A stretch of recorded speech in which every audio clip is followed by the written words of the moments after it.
Hello, Grace. Hello. It's very good to have you here. I know it's a bit different. Usually you're behind the microphone, not necessarily in front of it. Yeah, Does this feel weird? It does feel weird. I don't really like it, but it's good. It's good to be here. Good. For those that aren't really familiar with who you are and what you do at CBA, can you tell us a bit more?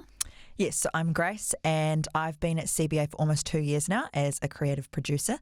But I kind of do a little bit of everything, just sort of try my hand at whatever gets thrown at me. But my main part of the role has been creating programs for Love It Media and for our Easter and Christmas broadcasts. That's probably only like 3/4 of what you do, but That's it summed up nicely in short. Grace does everything.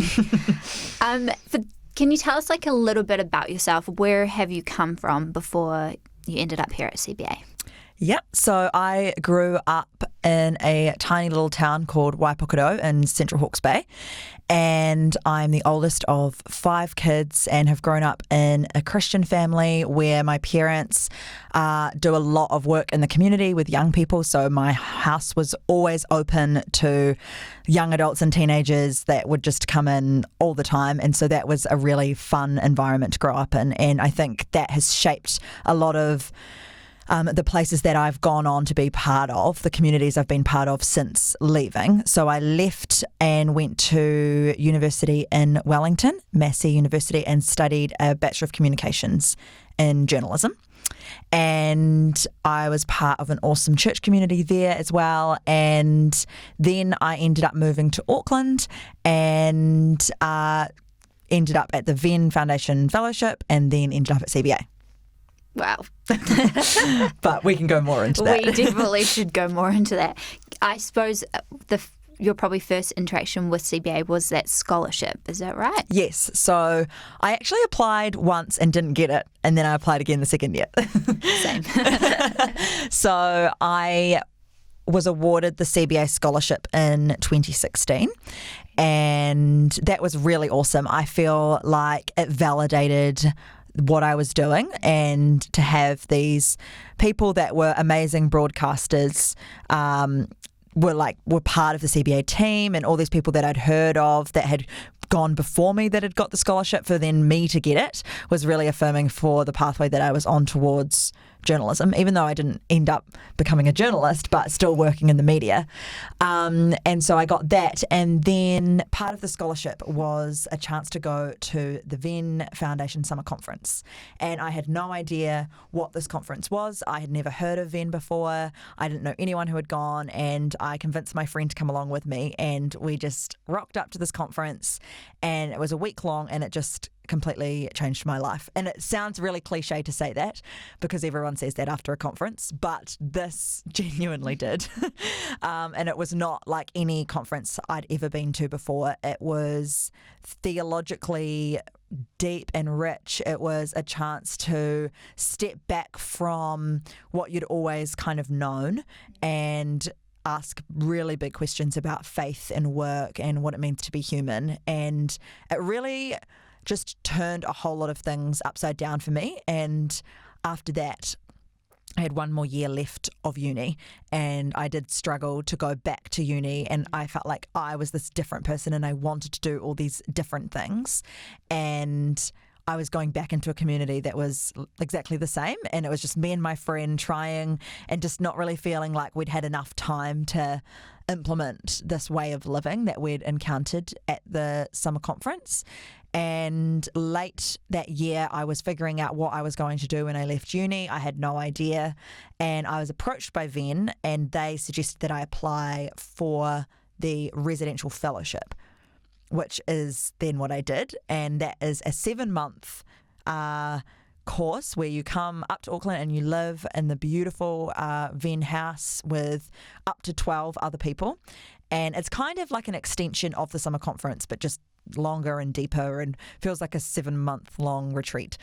And that changed a lot for me as well, and changed the way that I think. It gave me such a love for learning and asking big questions and not just believing things for the sake of it, and kind of reevaluating why it is that I believe what I believe, going to the foundations of my faith, and kind of figuring out what it is that I'm to do on this earth, really, which is quite extreme, quite full on 7 months.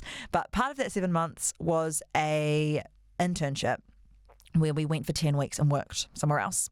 And Phil from CBA heard that I was doing the fellowship and got in touch with me and said, would you like to do the internship with CBA? So then I did 10 weeks at CBA, and that was right in the middle of their Easter broadcast, so I got to be part of all of that. And at the end of that, they offered me a full-time position, which I then took. So I got the scholarship, I did the summer conference, I did the fellowship, I then did an internship, and then I worked for them. So we came kind of full circle. It was meant to be. It was. You It's couldn't pretty get crazy. CBA out of your life. You couldn't That's script it. awesome. Yeah. So you had that chance to come on board full time. Why did you say yes? What was it that kind of attracted you to come back to CBA in a full-time capacity? Yeah, so the mission meant a lot to me because the way that CBA are trying to be God in the media is just unlike most Christian organisations that I've come across. The way that they're not trying to squeeze Jesus into every single sentence, but instead they are just trying to be light and love with every person that they encounter. It's really high quality, it's clever, it's creative, and I was just excited to be part of that. But also the team was just awesome and supportive and really encouraging, and I felt like I was going to be developed as a person and my skills were valued, and it wasn't just me filling a position, it was me coming onto this team that wanted to make me better, not just be used for work. So that was a real point of difference that I experienced. It's huge. Yeah, it's really cool. Was there like a real life example of a moment that you actually saw CBA's mission kind of just outworking? Just recently, we were interviewing a high-profile business person for a podcast that we were doing in conjunction with Newstalk ZB. And she was super nervous about us being there. She felt kind of this like, we're the big bad media. And it was really interesting to see the way that she kind of put this wall up as soon as she felt like we were out to get her, and we were going to create this kind of scandal or story or dig up dirt about her. And there was this moment where we just went, we're not out to get you. And we said, we're from Christian Broadcasting Association, and we are just here to create this program, and we want to know your story, basically. And we were able to kind of build this trust. And then in the interview, she actually opened up about her faith, which was so unexpected. And I didn't know, I hadn't heard that she had any kind of faith. I had no idea.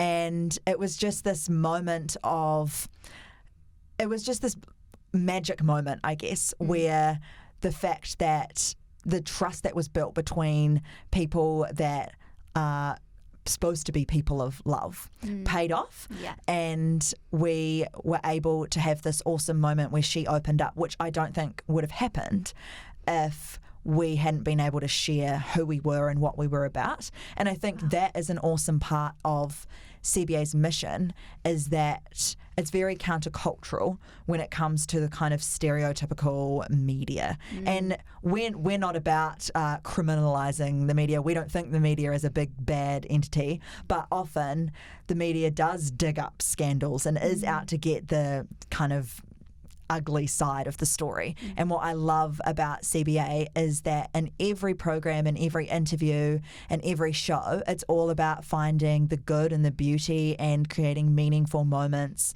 and where possible, creating a space where people can explore what it means to be a person of faith, or explore whether there's something else out there, or kind of go into that deeper part that they might not go into if they didn't have that other person on the other side of the table who has that experience and kind of opens up that space for them. That is so cool. It's such a unique position to be in, I guess. Is it, I suppose you kind of touched on how we can be kind of the light in that interview sense. I kind of immediately thought about SALT and how we can also be the salt in the media. And I know you worked very hard on SALT for a little while there. Was there any time that you saw the significance of SALT in media, and and the work and how the work of SALT actually influenced people in the media? SALT is an amazing network, and I've been impacted by SALT when I was a student. I remember getting a little card in the mail from Dana that had $5, and the card was just her saying, I can't be there to take you out for coffee, so here's $5 to take yourself out. And that's just such a simple thing, but it meant so much to me at the time that there is someone out there who cares about the work that I'm doing and cares about my well-being and wants to support me. And so then coming on board and getting to be part of that was just incredible, and seeing different salties link up with one another, and being at events and seeing people realize that they're not alone in the media has just been a really awesome experience. I think one of the most powerful things to be part of at my whole time at CBA is after the March shootings in Christchurch. We as a team, we acted so quickly, and Frank, he was flown down straight away to support the people in the newsrooms, and that was part of the media chaplaincy. And with SALT, we sent care packages out to the different salties who had been right on the front lines and interviewing family members, and right there as it all unfolded, we sent out chocolates and letters to the newsrooms. And the most amazing thing was getting those responses back and seeing just how touched people were. I love that. And jumping on those moments, you've got to have the context, and you've got to have the kind of like the knowledge of the organisation to kind of do that. And I think that's what CBA does well. They're so connected. Yeah. Everyone knows them. Is there anything that you've learnt in the last couple of years that you're going to take away with you?